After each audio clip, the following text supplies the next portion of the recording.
Hi everyone, it's Katya and welcome to my channel. Today we are talking about how to get a mortgage with a bad credit. So let's get started. If you have a credit score that is on a lower end and you're afraid that you might get denied for a mortgage, do not worry because we got you covered, as we do have a lot of different options for the borrowers with a lower credit scores. Of course, there will be some requirements that will be a little bit more stricter than for the borrowers with a credit score starting from 580 and up. But let me show you what we have to offer.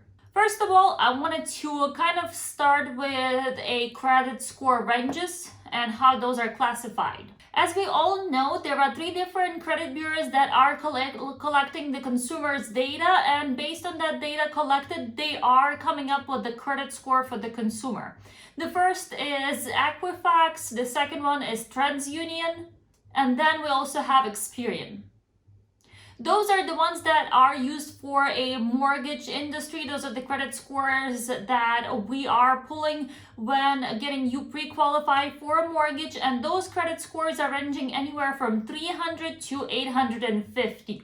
Now, when we are pulling your credit score, we usually take a middle score. So for example, if your Experian is 720, your TransUnion is 680, and your Equifax is 689. We will take 689 because that is your middle score. Even though that you have a higher score, we will still go with your middle score. And if you are purchasing with a co-borrower, the same works for the co-borrower. Out of 2 of you, we are pulling 3 different credit scores for each, and out of 2, you will be picking the middle score. So if your middle score, let's say 680, and your co-borrower's middle score is 720, we will go with your middle score of 680. So out of 3 scores that we are pulling, we're picking a middle. But when it's 2 borrowers, we are picking middle lowest score. As we already know, the credit score ranges from 300 to 850, and anything from 300 to 580 is considered to be a poor score. Anything from 580 to 670 is fair. Then from 670 to 740 is a good score. And from 740 to 800 is very good score, and anything above 800 is considered to be exceptional. Based on your credit score, the lenders usually determine your ability to repay, well, partially based on your credit score. As well as that, your interest rate will be determined on your credit score partially, and your down payment will be partially determined on your credit score. Let me break it down a little bit more. If your credit score is below 580, if your credit score is anywhere from 500 to 580, you can still get a mortgage, and generally lenders do require for you to put anywhere from 10 to 25% down payment. In that case, your interest rate will be on the higher end. For example, if a borrower with a credit score of 600 will be able to get a 3% interest rate, your interest rate, because you have a poor credit score, will be anywhere from 375 to 425 or 4.5. So that really affects your interest rate and your down payment. The lower your credit score is, the higher your interest rate is going to be, and the more of the funds you will have to come up with for your down payment. And just like I mentioned in my previous videos, if your credit score is on the lower end from 500 to 580, you will still be able to qualify for an FHA loan, which means you will have a mortgage insurance for the life of the loan. If your credit score is 580 to 600, you can still qualify for VA and FHA. And if it's from 600 or above, you can qualify for USDA, VA, FHA, and conventional. And depending on what kind of the loan you are eligible to qualify for, the lender will be able to determine your down payment. For example, VA and USDA allow you 100% financing, when conventional only requires 3% with a 600 FICO score, and an FHA requires 3.5% with 580 FICO score.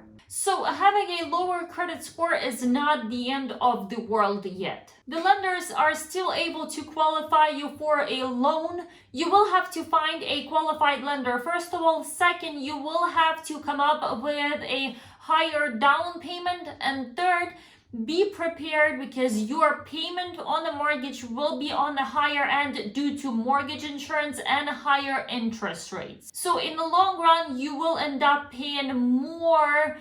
Sometimes it's thousands of dollars more because of your interest rate and your mortgage insurance payment. But you will regain the trust if you will keep making monthly payments on time. You will regain that trust with lenders, and your future pre-qualification process for your new house or for refinancing of the existing house will be a lot easier, and the requirements should be way lower. So when pulling up your credit history, the lenders are generally looking at the age of your credit cards, the age of your lines of credit on the loans financed, because when you are opening multiple accounts within a short period of time, that can potentially red flag you and give second thoughts to the lender. In addition, that really affects your credit score, because if you keep opening the balances and running them up and then paying or not paying them off and closing the accounts,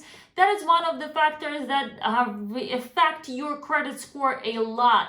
And your credit history will be a mile long, which will cause additional questions from the lender's side. Now let's talk about things that you should consider to help to improve your credit score. First of all, the most important thing is making your monthly payments on time.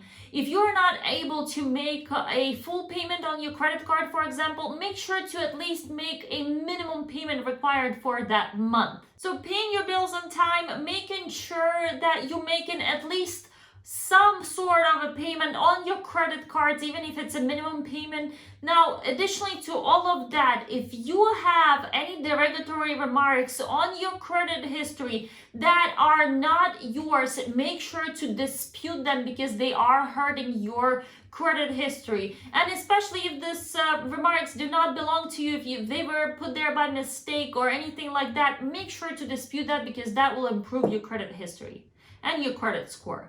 So there are a few things that you have to remember. First of all, do not open and close the accounts consistently, because simply closing the account would not help your credit score. When we are pulling up your credit history, we see the account. We see when it was open, how much was the balance on it, what were your monthly installments. Did you pay it off or you did not pay it off? Did you settle on it? So that is all seen, and that does not make your credit history look good, nor it doesn't make your credit score to go up. Closing the accounts does not solve a problem. Second, do not open multiple accounts within a short period of time. So if let's say you open a credit card 2 months ago, and now in 5 months you decide to open one more credit card, that will hurt your credit score, because you cannot open few different accounts within a short period of time. It does hurt your credit history and your credit score. Third, when you are taking time to shop around for a best interest rate and the lender with a lowest closing fees, there's the thing. Let's say today you went to Bank of America, tomorrow we went to Chase, the day after you went to Wells Fargo, and you went to all major banks, and every single one of them, in order for them to pre-qualify you for the loan, they have to pull your credit history. So it's a hard pull on your credit score, which does affect your credit score. And if you are going to multiple banks, every single bank that you are going to is able to see that that other bank has pulled your credit history. Now, there are a few questions that they are coming up with. First, why did you go to that bank? Second, were you denied for a loan in that bank? And third, what are the terms that you were offered at that other bank? So, by simply going to a private broker or a private lender, you are able to avoid, first of all, headaches, second, save time, and third, all of those unnecessary questions. Because when you're going to a private lender, what they do, they pull up your credit report once. and using that credit report, they are going to the multiple banks that they are working with, providing them with your information, with your file, and looking for the best option that those banks have to offer. So your credit report only pulled once, not multiple times. And that saves you a lot, and that helps to not hurt your credit history and your credit score as much as if you were shopping around with multiple different lenders at the same time. Now, if you have worked on your credit history and your credit scores and you are trying to improve as much, and you are within the frames allowed for a smaller down payments, let's say from 500 to 580, but you are still getting denied of the loan, there are a few reasons why that can happen. First of all, if you are trying to get a loan within 2 years of a discharge of your bankruptcy, the only way for you to get it is if your bankruptcy was filed due to extraordinary circumstances. For example, death in a family. If somebody died and you had no other option but filing a bankruptcy, in that case, you are able to qualify for a loan because you have an extraordinary circumstance. Now, if you do not have the extraordinary circumstance, you can qualify with certain lenders starting from 4 years from a discharge date for your bankruptcy. Now, if you're going with any major bank, majority of the times they do require for you to have at least 7 years before you come to them and apply for a mortgage. And keep in mind, 2, 4, and 7 years have to be from a date of a discharge from the bankruptcy. Second most popular reasons why clients get denied for a loan is overextended credit cards. So if you, let's say, have 5 to 10 credit cards that are up to the limits and you've been not paying them, these are the reason why you might get denied for your loan. Third reason why clients get denied is legal judgments. If you, for example, were scheduled to pay alimony and child support and you were not paying them, these might be reasons for you to get denied for a loan. Fourth reason is taxes. If you did not pay your taxes, if you, let's say, filed your tax report and you had to pay some taxes and you did not pay those, these can cause your denial for a loan. And finally, collection agencies. So if you have any collections on your credit report and they are not medical collections, because usually for mortgage purposes, we do not include medical collections below $1,000. Majority of the times that they do hurt your credit score just a little bit, but not a lot. But any other than medical collections are usually hurting your credit score a lot, and as well as that can be a potential reason why you can be denied for a loan. So to sum up, there are many options for you to get a loan, even if you have a lower credit score. As long as you find a qualified lender who is able to assist you in your particular situation with getting your dream home, or helping you to work and improve your credit history and your credit report and get a loan maybe not this year but next year or in a few years, or to refer you to another lender or a private investor who will be able to assist you with that. There are many options, and every single case and every single scenario is different. So make sure to talk to your lender and see what options are available for you. And as long as your lender is aware of the situation that you are in, they will be able to come up with the best solution for you to get you in your dream home as soon as possible. Folks, thank you so much for taking time to watch this video. If this information was useful for you, please click thumbs up and subscribe button.